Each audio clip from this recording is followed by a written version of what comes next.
जी मूसा, Yes, sir. थोड़ा सा define करो। हमने लास्ट टाइम पढ़ा था ना program development life cycle. The program development life cycle is divided into five stages: analysis, design, coding, testing, and maintenance. Okay, just briefly बताया था।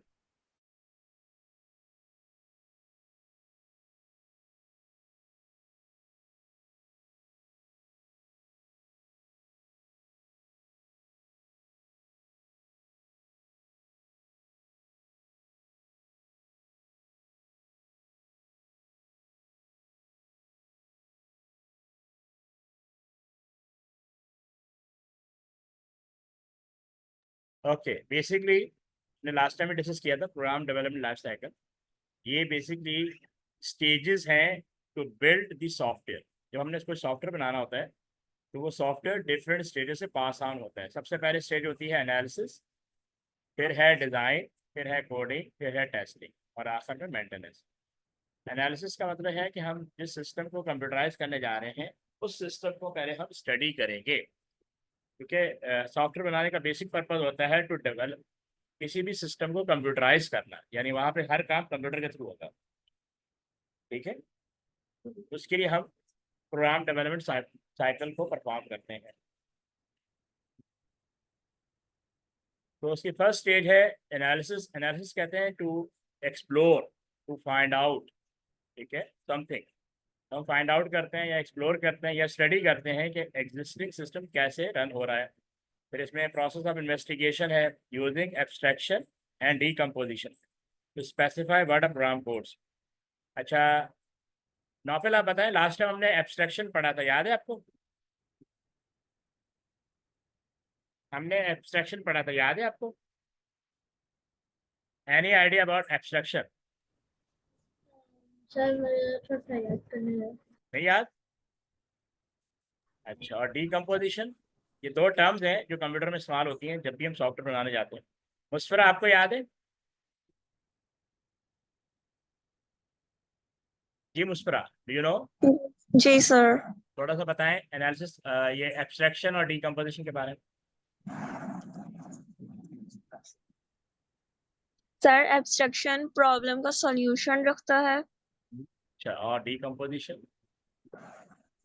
Decomposition problem को कॉम्प्लेक्स में ब्रेक डाउन करता है स्मॉलर पार्ट्स में। बिल्कुल सही बताया आपने। डीकम्पोज एब्स्ट्रैक्शन का थोड़ा सा मैं आपको बता दूं। एब्स्ट्रैक्शन का मतलब होता है कि हम डिटेल्स को हाइड कर देते हैं, हम डिटेल्स को हाइड कर देते हैं, ठीक है। एब्स्ट्रैक्शन का मतलब होता है कि जो भी डिटेल वर्क है उसको हाइड कर देते हैं और जो रिक्वायर्ड टास्क है या वर्क है उसको शो ऑफ कर देते हैं। यानी जो रेलिवेंट पार्ट्स होते हैं उनको हम फ्रंट पे रखते हैं और इररेलेवेंट पार्ट्स होते हैं उसको हम बैक एंड पे ले जाते हैं। इसको आप ऐसे समझते हैं। मेरी बात समझ में आई? जैसे आपने कार को ड्राइव करना है तो आपका कंसर्न ड्राइव करना है, आपका कंसर्न ये नहीं है कि कार का इंजन चल कैसे रहा है या कार कैसे वर्क कर रही है। आपका कंसर्न ये कि कार को मूव करना चाहिए अकॉर्डिंग टू रिक्वायरमेंट, ठीक है। तो this is called abstraction, hiding detail, hiding unnecessary detail is called abstraction.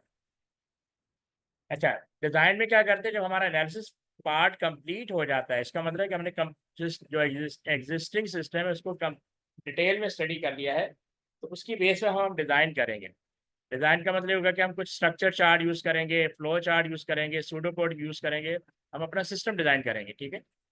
और उसी के बेस पे फिर हम कोडिंग, जब हमारा डिज़ाइन फेज कंप्लीट हो जाएगा तो हम कोडिंग की तरफ चले जाएंगे। कोडिंग का मतलब ये है कि हम किसी पर्टिकुलर लैंग्वेज को चूज़ करते हुए प्रोग्राम कोड राइट करेंगे। जावा है, पाइथन है या विजुअल बेसिक, जो भी आप जिसमें रिक्वायरमेंट है।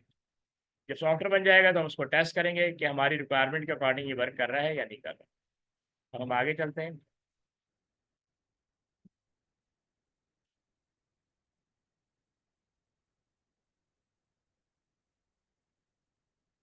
ये चार स्टेजेस हैं। एनालिसिस से डिज़ाइन की तरफ जाएंगे, डिज़ाइन से कोडिंग, कोडिंग से टेस्टिंग और दोबारा एनालिसिस। ये पूरा एक प्रोसेस चलता रहता है। यहाँ पे एनालिसिस की मैंने आपको डिटेल पहले भी बताई थी। Stage one analysis focus on understanding client requirement. Client यानी वो है जिसने आपको ऑर्डर दिया है सॉफ्टवेयर बनाने का, ठीक है। The client can be organisation, और एंड यूजर।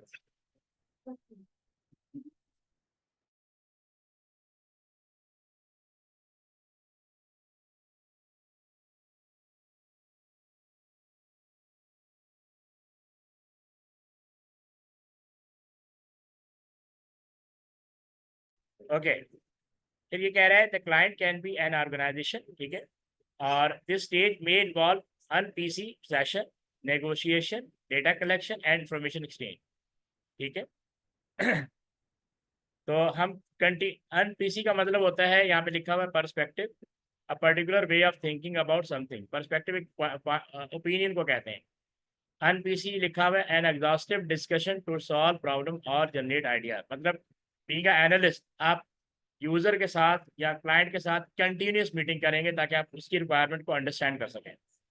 और नेगोशिएशन का मतलब होता है discussion to produce a settlement और एग्रीमेंट, आपने कोई एग्रीमेंट करना है उसके लिए कंटिन्यूस डिस्कशन करेंगे। थॉरो एनालिसिस का मतलब होता है crucial to avoid repetitive correction and delays in the process, ठीक है, ताकि आप कंप्लीट एनालिसिस, थॉरो एनालिसिस का मतलब कंप्लीट एनालिसिस करें ताकि डिजाइन स्टेज पे कोई इशू ना है, क्योंकि हर स्टेज दूसरी स्टेज पे डिपेंड करती है। अब ये कह रहा है इन द एनालिसिस स्टेज अनपीसी session and negotiation are essential for understanding client requirement. तो क्लाइंट रिक्वायरमेंट ये है कि उसको सॉफ्टवेयर बनाना है, उसको अंडरस्टैंड करना है। These session involve discussion, clarification and reaching agreement on the project scope. So they help ensure that both the client and the development team have a clear understanding of the project needs and goals. So basically analysis का मतलब है to thoroughly study। जी मुझ पर आप बताएं, यहाँ पे कोई problem, any problem till now? No, sir. Okay, Musa आपको क्लियर है? Yes, sir. अच्छा, requirement is also part of analysis, यानी आप फर्दर रिक्वायरमेंट को स्टडी करते हैं, ठीक है, कि what are the user requirement. तो इसमें ये बताया हुआ है कि after initial discussion and analysis will sketch out requirement, यानी एक समरी बना देगा कि बेसिकली यूजर की रिक्वायरमेंट क्या है, उसके अकॉर्डिंग वो डिज़ाइन फेज को स्टार्ट कर दे। लिमिटेड रिसोर्सेज और टीम स्ट्रेंथ एंड वीकनेस में इम्पैक्ट दिस प्रोसेस, यानी वो कह रहे हैं कि अगर आपके पास बजट नहीं है, आपकी टीम इतनी स्ट्रांग नहीं है, वो यानी उसके पास रिक्वायर्ड स्किल नहीं है, तो ये आपका जो प्रोसेस है ये परफॉर्म नहीं होगा। To make tasks achievable and minimize risk, it is essential to conduct a feasibility study। यानी एनालिसिस स्टेज से जो पहले स्टेज होगी ना, वो फिजिबिलिटी स्टडी होगी। फिजिबिलिटी का मतलब होता है बेनिफिशियल, क्या हमें ये प्रोजेक्ट बनाना चाहिए या नहीं बनाना चाहिए, ठीक है, ठीक है, या हमें प्रोजेक्ट बनाना चाहिए नहीं बनाना चाहिए, उसके लिए आप फिजिबिलिटी स्टडी बनाते हैं। Feasibility study report is created. Sorry sir, वो मेरे घर में लाइट चली गई थी तो मेरा पीसी शट डाउन हो गया था, अच्छा अच्छा, ठीक तो अब ठीक। मैं लैपटॉप से आया हूँ। तो शुरू में लैपटॉप रखा करो ना, ताकि ये इशू ना आए, क्योंकि लाइट का इशू तो रहेगा ना। अब सर वो फिजिबिलिटी, उसकी हाँ उसकी हाँ, स्क्रीन बड़ी होती है ना, तो फिर ज्यादा अच्छा नजर आ राइट। जाता अच्छा, ये कह रहा है feasibility study report is created to highlight problem and suggest possible solution. अच्छा, ये बताएं आप सबको ये फिजिबिलिटी रिपोर्ट का आइडिया है कि व्हाट इज दैट? नौफिल, आपको समझ में आया फिजिबिलिटी रिपोर्ट क्या होती है, इसका पर्पस क्या है?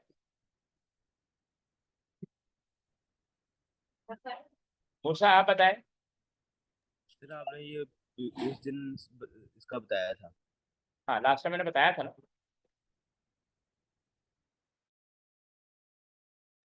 अच्छा, मुझ आप बताएं फिजिबिलिटी रिपोर्ट के बारे में, any idea?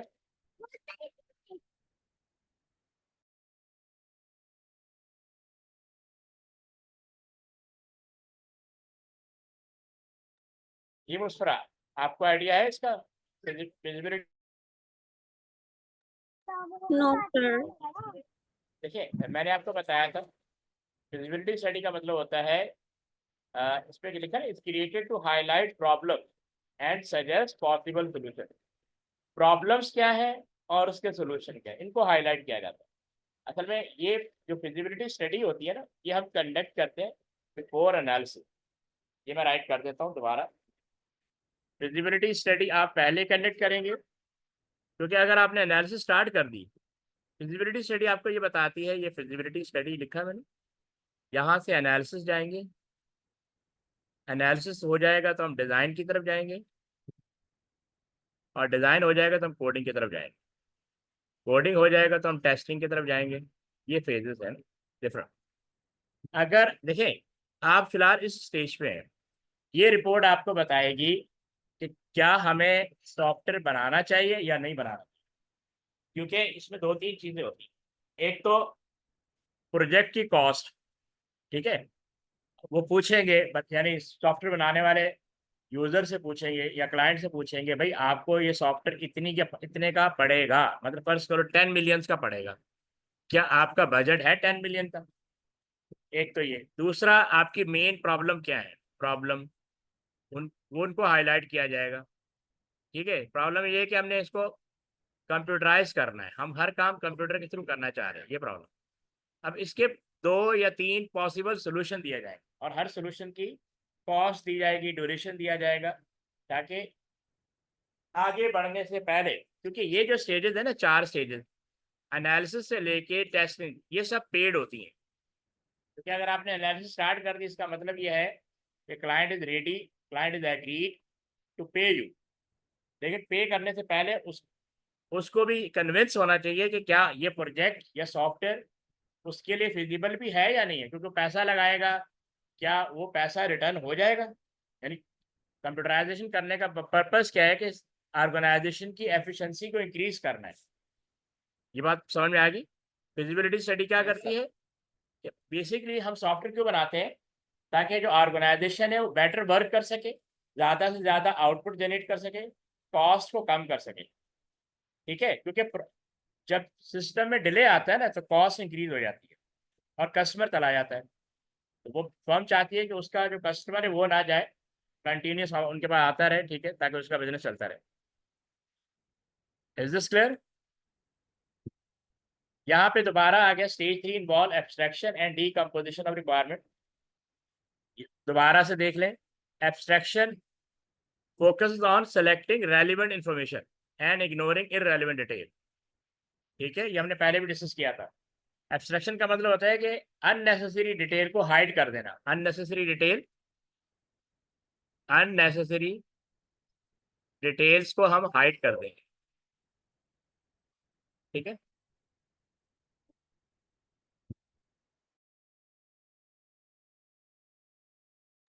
Decomposition already discuss किया हमने।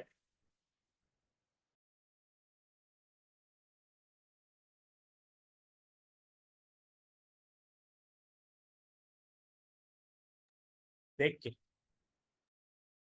सो डीकम्पोजिशन का मतलब है breaking down a complex problem into smaller manageable task. ठीक है, जितनी प्रॉब्लम स्मॉल हो जाएगी उतना आपके लिए इजी होगा उसको कोड करना, अंडरस्टैंड करना। These are key element of computational thinking, helping to solve complex problem by simplifying them into smaller problems. Simple as that. ये एब्स्ट्रैक्शन की डिस्क्रिप्शन हमने लास्ट टाइम भी डिस्कस कर ली थी। ठीक है, डिजाइन, क्या हमने डिजाइन डिस्कस कर लिया था लास्ट टाइम? मूसा बताएं। No sir. हाँ, तो मेरे ख्याल हमने यहाँ तक किया था। Okay, yes sir. क्या नाम है, नौफिल, आपको क्लियर हो गया डीकम्पोजिशन और क्या कहते हैं जी सर जी। एब्स्ट्रैक्शन?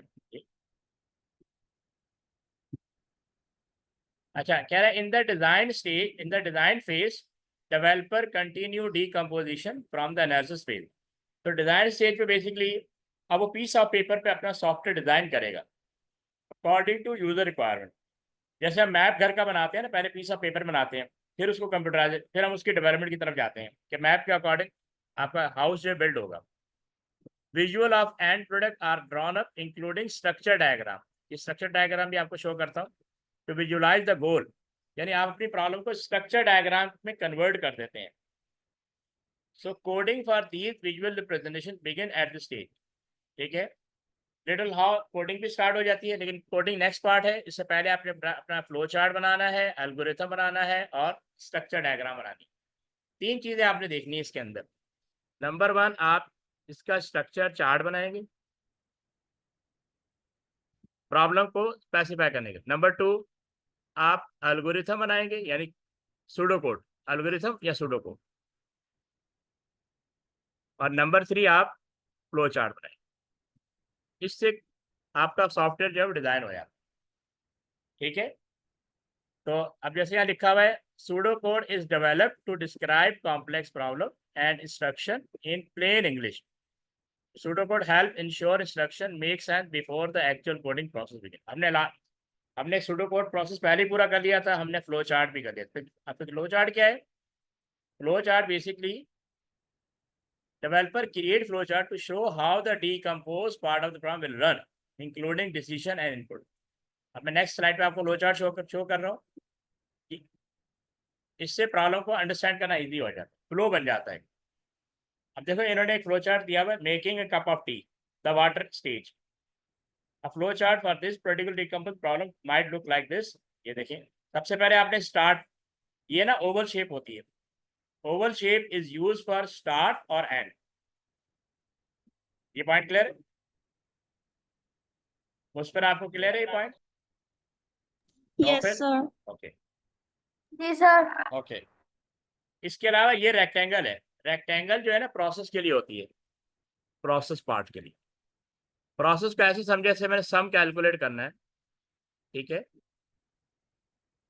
num1 plus num2। अब ये प्रोसेस है, या मैंने कोई वैल्यू असाइन करनी है तो मैं ये वाला बॉक्स बनाऊँ। ठीक है, जैसे यहाँ लिखा हुआ पोर वाटर इनटू द कैटल, ये एक प्रोसेस है जिसको परफॉर्म होना है। तो प्रोसेस का मतलब होता है कि देयर इज सम इनपुट, कोई डेटा इनपुट होगा, प्रोसेस होगा और आउटपुट जनरेट होगा। ठीक है, तो इसमें इनपुट क्या हो गया, फर्दर डिटेल में जाएंगे, शुगर, मिल्क, क्या कहते हैं जो फर्दर आइटम्स होंगे, वाटर, ये सब इसके क्या इनपुट है। स्विच ऑन कैटल, ये नेक्स्ट प्रोसेस शुरू हो गया। अब यहाँ पे ये जो डायमंड बॉक्स होते हैं ना, ये क्वेश्चन, ये कंडीशन के लिए होता है। हमने कंडीशन बेस्ड सूडो कोड किए थे। Is the water boiling, yes है तो नीचे आ जाएगा, नो है तो वेट। ये चलता रहेगा, ये प्रोसेस है, ये भी प्रोसेस, ये पूरा एक प्रोसेस है। ठीक है, जहां तक clear? the step written out and the appropriate decision are contained within the flow. अब आ गया coding and iterative testing is also known as implementation stage. Coding का मतलब है कि आपने प्रोग्राम कोड में राइट कर दिया और उसके बाद आपने उसको टेस्ट करना है कि हमारा प्रोग्राम सही चल रहा है या गलत चल रहा है। ठीक है, तो programmer right code for design module including input, output and process. देखिए अगेन वही चीज़ आ गई जो आपको शुरू डे 1 से पढ़ा रहा हूँ कि आपका एक प्रोग्राम जो बनता है ना, उसके अंदर आपने देखना होता है कि इनपुट क्या हो रहा है, आउटपुट क्या, प्रोसेस क्या हो रहा है और आउटपुट क्या हो रहा है और स्टोर क्या हो रहा है। The individual module are then linked together to form a complete solution। अब इसका मतलब पता क्या है, हम अपने सॉफ्टवेयर को, हमारा जो सॉफ्टवेयर होता है ना वो लार्ज होता है, हम उसको, ये एक मेन, ये आपका मेन सॉफ्टवेयर है, इसके हमने मॉड्यूल ए बना दिया, एम ए लिख देता हूँ, फिर मैंने मॉड्यूल बी बना दिया, फिर मैंने मॉड्यूल सी बना दिया, इसके फर्दर डिवीजन हो जाएंगे। ठीक है, इस तरह, यही इसी डायग्राम को हम कहते हैं स्ट्रक्चर चार्ट। तो आप प्रॉब्लम को ब्रेक डाउन करना शुरू कर देते हैं और उस, जब ये सारे मॉड्यूल बन जाते हैं, आपने ये वाला मॉड्यूल, ये तीनों बना दिए, इनको कंबाइन किया तो ये बन गया, ये अलग बन गया, ये अलग बन गया, इन तीनों कंबाइन करेंगे ये पूरा एक सॉफ्टवेयर बन जाएगा। ये पॉइंट समझ में आ गए? सर इसको हम स्ट्रक्चर डायग्राम भी कहते हैं ना? हाँ, इसी को स्ट्रक्चर डायग्राम कहते हैं। मैं अभी आपको शो करता हूँ। तो इंडिविजुअल मॉड्यूल, ये कहते हैं इंडिविजुअल मॉड्यूल को क्या कर रहे हैं, लिंक कर रहे हैं, फिर पूरा एक सॉफ्टवेयर बन जाए। तो analyst plan a testing strategy which include detail test plan for all program to be tested. मतलब हम टेस्ट करेंगे कि हमारा सॉफ्टवेयर रन हो रहा है, परफॉर्म कर रहा है, जो रिक्वायर्ड रिपोर्ट है वो जनरेट हो रही है या नहीं हो रही। ठीक है, अच्छा जैसे यहाँ लिखा हुआ है, testing require well defined test strategy.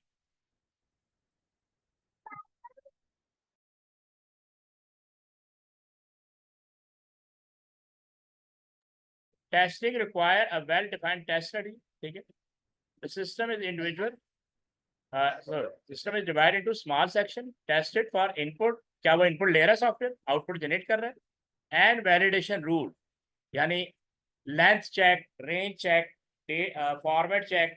अभी आगे जाके पढ़ेंगे वैलिडेशन रूल। वैलिडेशन रूल का मतलब होता है कि वर्क अकॉर्डिंग टू रिक्वायरमेंट। क्या रिक्वायरमेंट के अकॉर्डिंग आपको सॉफ्टवेयर काम कर रहा है कि नहीं कर रहा? जैसे पासवर्ड की लेंथ होती है 8 कैरेक्टर से मिनिमम बिलो नहीं होना चाहिए और 20 से ज़्यादा नहीं होना चाहिए, इस तरह आप एक रेंज सेट कर सकते हैं। Test data use for all test, इसमें यूनिट टेस्टिंग होती है, check individual part of the code, integration testing, verify the combined code, forming the complete program. अब इंटीग्रेशन का मतलब क्या हुआ? अभी जैसे मैंने डायग्राम बनाई थी ना, फर्ज कर लो ये आपका मेन प्रोग्राम है, ठीक है, उसके 3 पार्ट्स हैं, 3 मॉड्यूल है। ये मॉड्यूल ए है और ये बी है और ये सी। इस मॉड्यूल को जो टेस्ट करूंगा उसको कहते हैं मॉड्यूल टेस्टिंग, ठीक है। इन तीनों को जब कंबाइन करके मैं टेस्ट करूंगा ना, तो वो होता है इंटीग्रेशन टेस्टिंग, जिसकी बेस पे ये सॉफ्टवेयर काम करेगा, main software. Is this clear? The testing Yes, team, okay. Nafil आपको क्लियर है? मूसा आपको क्लियर है? Yes, sir. yes, sir. Yes sir, ये यस हम सर। Okay good. अच्छा, ये हमने कर लिया था ना, याद है? ये लास्ट टाइम कर लिया था Yes, हमने। sir.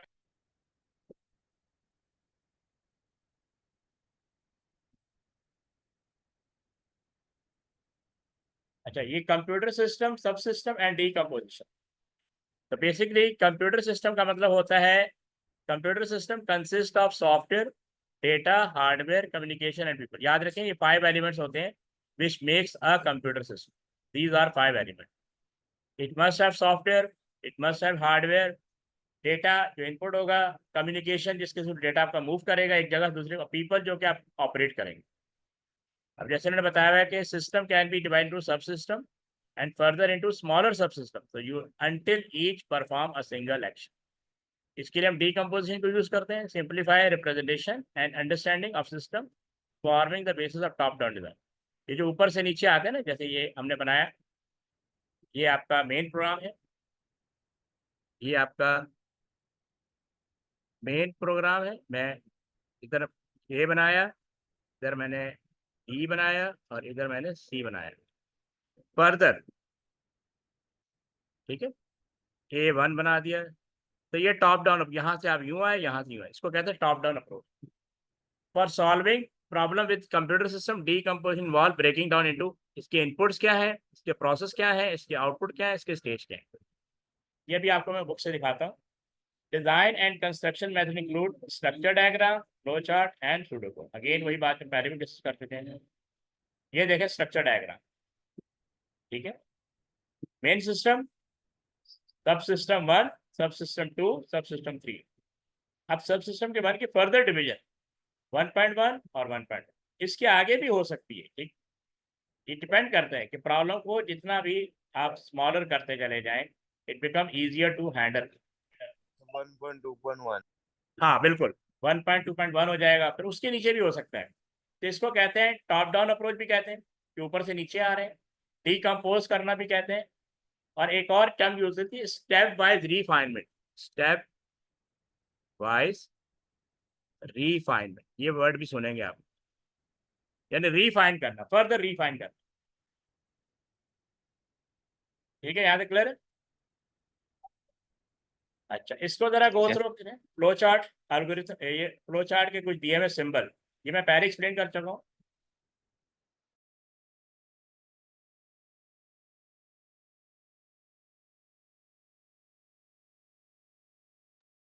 देखिए, सबसे पहले दिया हुआ है ये टर्मिनेटर या स्टार्ट और stop.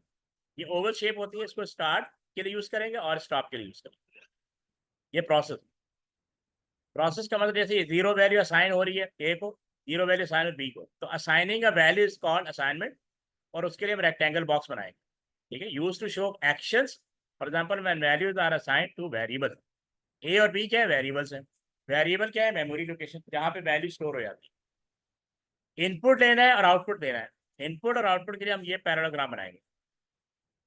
The same flow chart symbol is used to show the input of data and output of equation. अब डिसीजन, ये जो डायमंड बॉक्स होता है, ये डिसीजन के लिए होता है, यस और नो। यहाँ पे यस आएगा और यहाँ पे नो आएगा। तो यस आएगा तो उसके हिसाब से आगे जो कुछ भी लिखा होगा, जा जा जा जा जा जा जाओ जाओ, आ जाओ।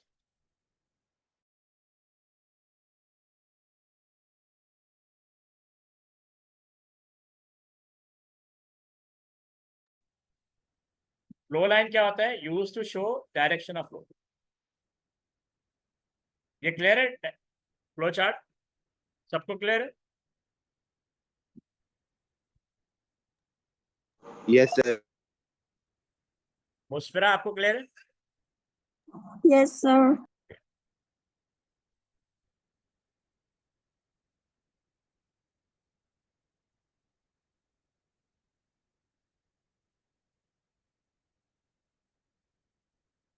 ठीक, हाँ वो मैं सेंड कर दूँ। अच्छा, ये सूडोकोड की डिस्क्रिप्शन दी हुई है। Pseudocode is a simple method of showing an algorithm. हम ऑलरेडी सूडोकोड कर चुके हैं, यहाँ पे बस डेफिनेशन दी हुई कि सूडोकोड क्या होता है। सूडोकोड को परफॉर्म करने के लिए हमें, एक सेकेंड,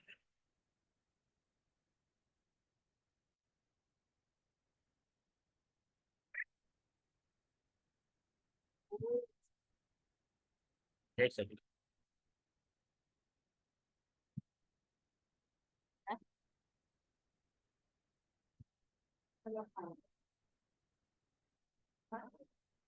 ओके ओके,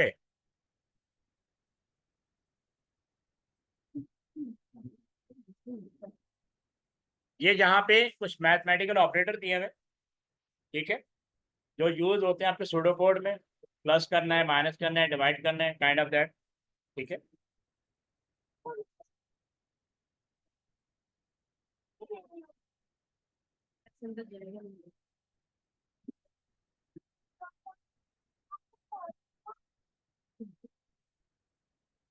इसको जरा गो थ्रू करें, गिव मी 1 मिनट।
ओके, ये डिसीजन सूडोकोड समझ में आ रहा है सबको?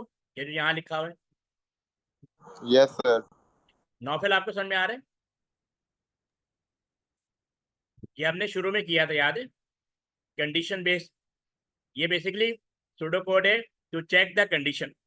जैसे यहाँ लिखा हुआ, if age less than 18 then output child else output adult. अगर ये कंडीशन मैट नहीं हो रही, ठीक है, अगर रॉन्ग हो जाती है तो ये वाला आउटपुट जनरेट होगा। मुस्फिरा आपको क्लियर है? Yes, sir. और ये ट्रू एंड फॉल्स पे चेक होती है, ठीक है, ट्रू एंड फॉल्स। इसके लिए हम if then else end if, और if then else end if ये यूज करते हैं। ये डिस्क्रिप्शन सबको समझ में आ गई? अच्छा, इफ देन एल्स की जगह हम केस ऑफ यूज कर सकते हैं। इसको जस्ट गो थ्रू करें।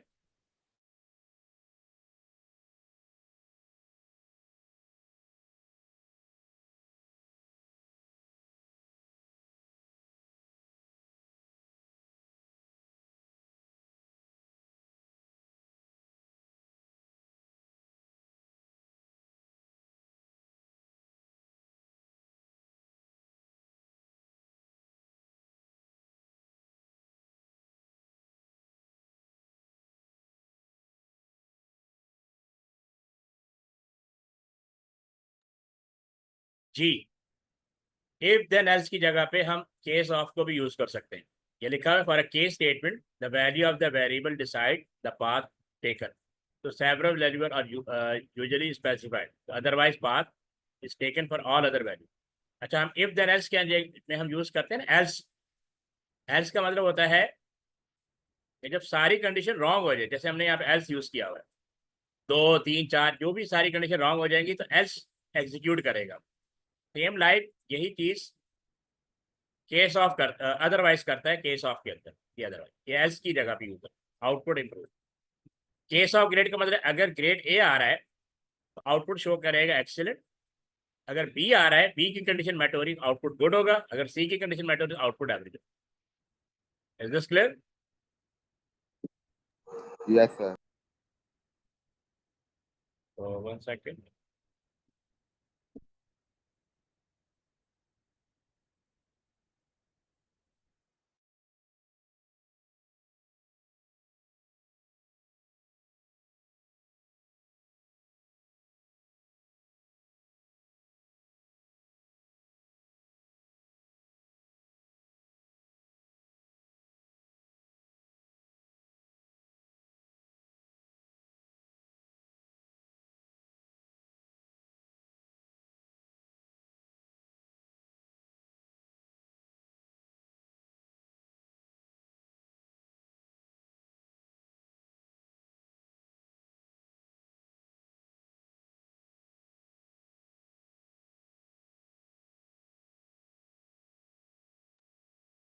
ओके, ये सिनेरियो क्लियर हो रहा है? आइट्रेशन 1, आइट्रेशन 2, आइट्रेशन 3, याद है हमने लूप बेस्ड प्रोग्राम किए थे।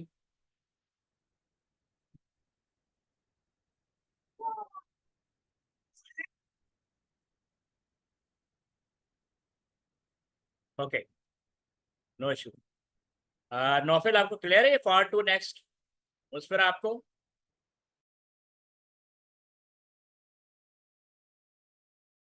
उस पर आपने लूप ये सूडो कोड किए थे लूप वाले हमारे साथ?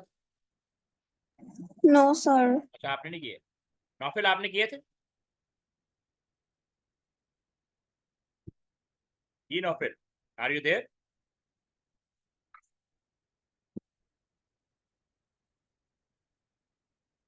Naufil, are you listening? अच्छा चले, मैं कल जो है ना आपको लूप बेस्ड के जो सूडो कोड है ना वो कल करवाऊंगा, ठीक है? बल्कि मैं आज एक आध आज करवा देता हूँ, इसको डिस्कस करके ना हाउ टू मेक दैट।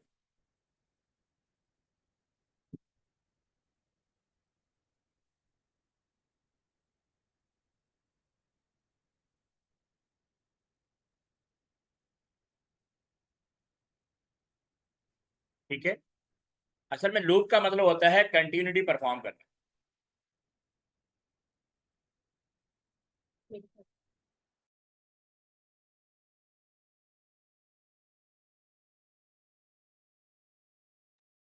क्योंकि जो नॉर्मल प्रोग्राम होता है ना, जैसे यहाँ पे दिया हुआ है फॉर लूप है, ये फॉर लूप का वेरिएबल है, ये लूप चलेगा 1 to 10 और ये स्क्रीन पे आउटपुट यानी स्टैरिक को प्रिंट करेगा 10 टाइम।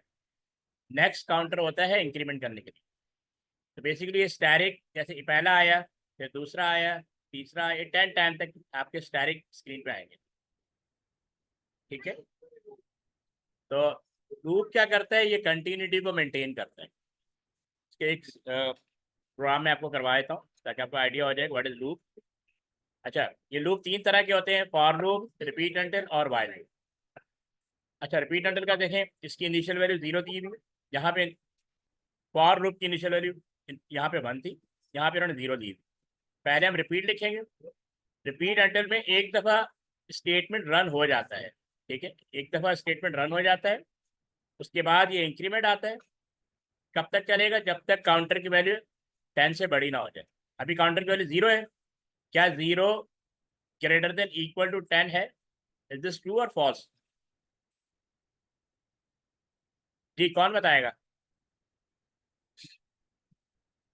उस पर आप बताएं, 0 ग्रेटर देन 10 है? Sir false. फॉल्स है ना?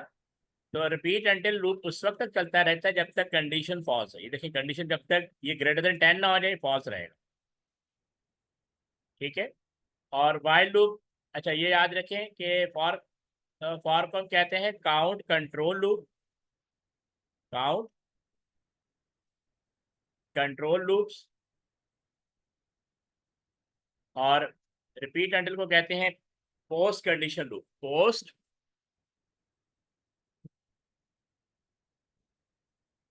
कंडीशन लूप, और यहाँ पे वाइल को हम कहते हैं प्री कंडीशन लूप।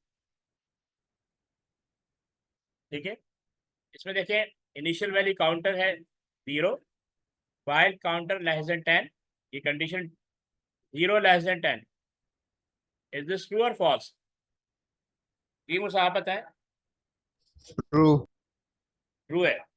तो वाइल लूप उस वक्त तक चलता रहेगा जब तक कंडीशन ट्रू है, क्योंकि कंडीशन ट्रू है तो अंदर आ जाएगा, पहला स्टैटिक प्रिंट करेगा, फिर काउंटर इक्वल टू काउंटर, ये इंक्रीमेंट करने के लिए होता है, लूप को आगे बढ़ाने के लिए।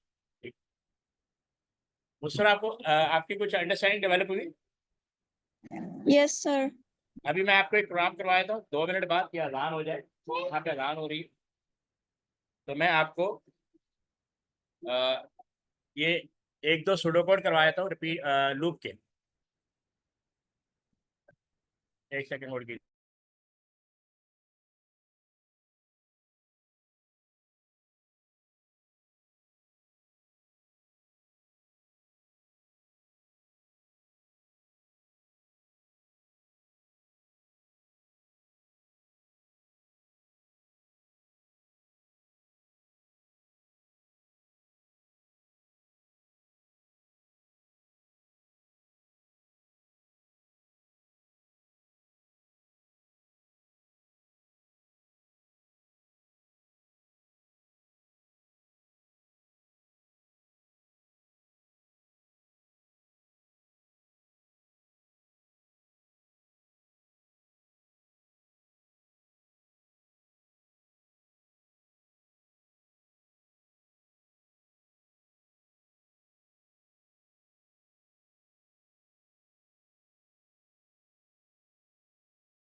बस ये अजान हो जाए फिर मैं आपको प्रोग्राम करवा दूँ।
ओके, ये देख लें, ये हमने लास्ट टाइम में डिस्कस किया था, how to make a loop.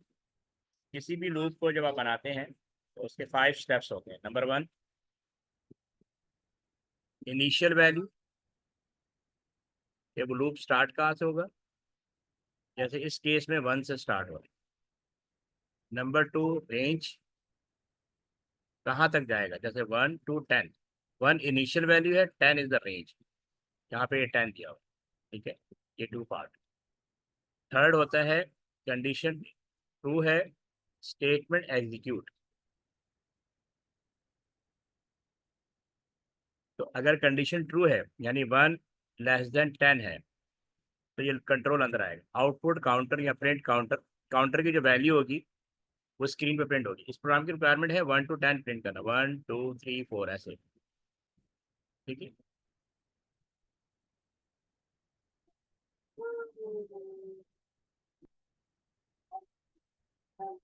ठीक है, अगर कंडीशन ट्रू है तो ये प्रिंट करेगा टिल 10, जब पहला नंबर प्रिंट हो जाएगा फिर ये नेक्स्ट काउंटर, ये कंट्रोल को सेकेंड लाइन पे लेकर आएगा, यानी इंक्रीमेंट करेगा। तो 4th स्टेज होता है updation of loop, update, update the loop.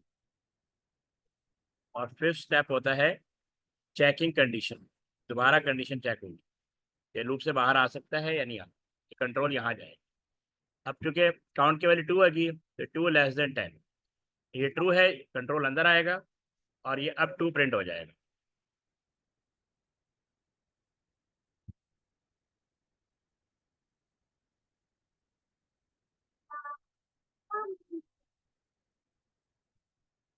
Okay जी, उस पर आपको पॉइंट क्लियर है, ये लूप। Yes sir.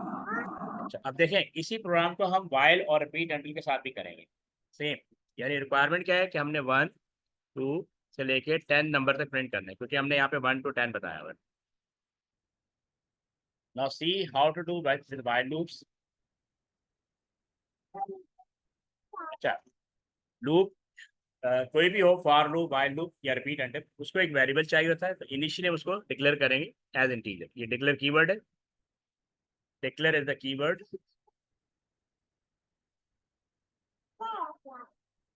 ठीक है। डिक्लेयर इज द कीवर्ड, ठीक है। ये कैपिटल में होगा, काउंटर या काउंट या इंडेक्स कोई भी वेरिएबल आप नेम रख सकती हैं, उसकी डेटा टाइप इंटीजर बताएंगी, ठीक है। देखिए ये फर्स्ट स्टेप, लूप की इनिशियल वैल्यू कि लूप स्टार्ट कहाँ से होगा, ये पहला step. While counter less than equal 10, ये second step. Condition, condition true है यानी 1 लेस देन 10 तो ये अंदर आ जाएगा। आउटपुट काउंटर, ये थर्ड स्टेप।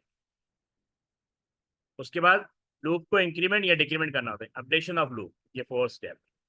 उसके बाद ये वापस इधर जाएगा, लूप से बाहर आ सकता है कि नहीं आ सकता। अभी काउंटर की वैल्यू 10 है तो ये दोबारा पहले 1 प्रिंट किया, अब 2 प्रिंट करेगा, ठीक है। 2 check, 2 less than 10, condition true है तो कंट्रोल अंदर आ जाएगा। इस तरह ये 10 टाइम चलता रहेगा। जब ये कंडीशन, जब ये वैल्यू 11 हो जाएगी, 11 ग्रेटर देन 10, क्या कंडीशन ट्रू है। अब फर्स्ट करें 10 प्रिंट कर चुका है, ठीक। तो यहाँ पे अब काउंटर की वैल्यू जब 11 हो जाएगी तो ये ऊपर चेक करने जाएगा, 11 ग्रेटर देन 10, क्या कंडीशन ट्रू है। ये उस पर ओके, कंडीशन ट्रू नहीं है तो ये आपका कंट्रोल बाहर आ जाएगा, यहाँ एंड वाइल की तरफ आ जाएगा, ठीक है। 10 प्रिंट करने के बाद एंड वाइल पे आ जाएगा। ये उस पर आपको क्लियर है। Yes sir. इसके बाद हम ये वाइल लूप देख लेते हैं और रिपीट एंड, ठीक है। तो तीनों लूप के थ्रू आपने ये प्रोग्राम बनाना होगा, आपने तीनों लूप की साथ साथ प्रैक्टिस करनी है। आज मैं आपको होमवर्क भी दे दूंगा, वो आपने ट्राई करना है, ठीक है। तो होमवर्क भी आप मैं आपको दे दूंगा। अच्छा ये बताएं, हम छोटा सा एक टेस्ट रख लें नेक्स्ट वीक सूडो कोड के ऊपर, यस सर। सूडो कोड और फ्लो चार्ट के ऊपर, हो जाएगा? Yes sir. तो हम छोटा सा एक टेस्ट रख लेंगे ताकि आपको भी आइडिया हो जाए कि आप कहाँ स्टैंड कर रहे हैं, और असाइनमेंट भी आपको मैं भेज दूंगा, ठीक है, क्लास के बाद, कि आपने सूडो कोड असाइनमेंट होगा, ठीक है, वो आपने राइट डाउन कर लेने, नहीं होगा तो हम क्लास में डिस्कस करेंगे कल तक का, टिल टुमारो। ओके, तो इसमें देखें, जो वाइल लूप था ना वो प्री कंडीशन लूप है, और जो रिपीट एंटेल है ना पोस्ट कंडीशन। इसमें कंडीशन एंड में चेक होती है। आपने वेरिएबल डिक्लेयर कर दी, ये सेम लाइन है जो वाइल लूप के अंदर था, फॉर लूप के अंदर भी था। यहाँ पे काउंटर इक्वल टू 1, जैसे वाइल लूप में इनिशियल वैल्यू पहले सेट की जाती है, रिपीट एंटेल के अंदर भी ऐसे किया जा सकता है। वहाँ वाइल था, यहाँ रिपीट लिखा हुआ है। यहाँ पे रिपीट एंटेल पे कंडीशन पहले चेक नहीं होती, पहले ये स्टेटमेंट एग्जीक्यूट करेगा, ठीक है, और उसके बाद ये इंक्रीमेंट करेगा। सेम थिंग आउटपुट काउंटर का मतलब जैसे 1 प्रिंट कर दिया, कंट्रोल यहाँ पे है, जब वो counter equal to counter plus 1 देखेगा तो कंट्रोल सेकंड लाइन पे आ जाएगा। फिर चेक करेगा काउंटर ग्रेटर देन 10, काउंटर की वैल्यू 1 है, ग्रेटर देन 10, क्या ये कंडीशन ट्रू है फॉल्स है? फॉल्स। फॉल्स। तो ये जो रिपीट एंटेल है ये उस वक्त तक चलता रहता है जब तक कंडीशन फॉल्स रहेगी, ठीक है, जब तक कंडीशन फॉल्स रहेगी।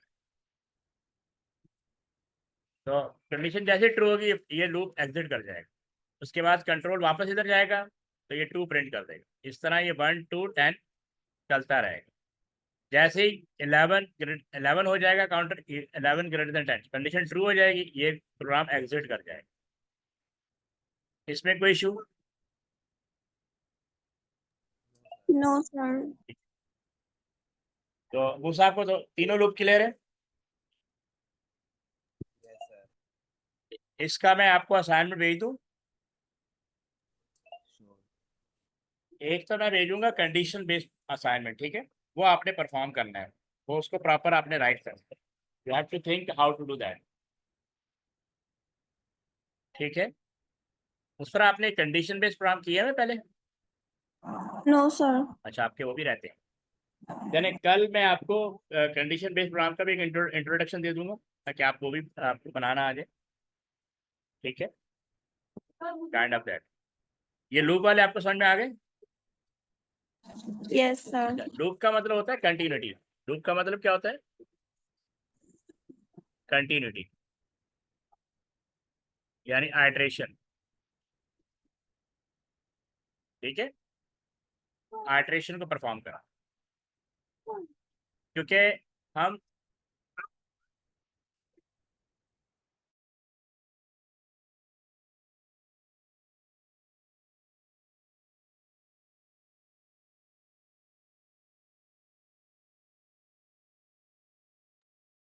ठीक है, यहाँ पे कोई प्रॉब्लम किसी को? नेक्स्ट प्रोग्राम में कल डिस्कस करूंगा इससे लूप से रिलेटेड, ठीक है, और साथ साथ चैप्टर 7 को भी लेके चलेंगे ताकि आप दोनों चीज़ों को साथ साथ कवर करें। बस अपना आपने लूप कोडिंग जो है ना उसको स्ट्रॉन्ग करना है, सूडो कोड को। तो जितना ज़्यादा सूडो कोड स्ट्रॉन्ग होगा उतना ज़्यादा आप उसको बेटर में परफॉर्म कर सकते हो, ठीक है। तो इनफ फॉर टुडे।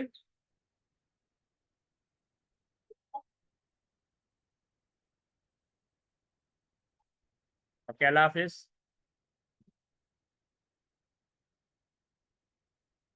अल्लाह हाफिज़। अल्लाह हाफिज़ सर।